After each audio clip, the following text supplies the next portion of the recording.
Menteri Rangba Kejela Ukonrat Sangma Ulayathu ba ulayakren bar Hemanta Biswa Sarma Menteri Rangba ka Assam ban kentu ban penne ya kejing songsuk haja ka kapun.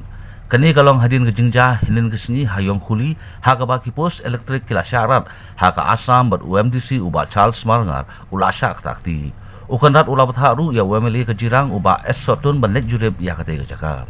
Yes, after that incident, yesterday while the Mizoram incident also happened, I had spoken and called up the Honorable Chief Minister of Assam and communicated to him that we need to maintain peace. Accordingly, the Honorable Chief Minister of Assam also has agreed, and yesterday itself instructions were given that that there should be maintenance of peace in that area. And while discussions on different issues in the border are going on already, there is no need to escalate or create tension. At the same time, I had requested the Honorable local MLA from Jirang constituency to make a visit to the location, and he is there today assessing the situation. He will report back by evening.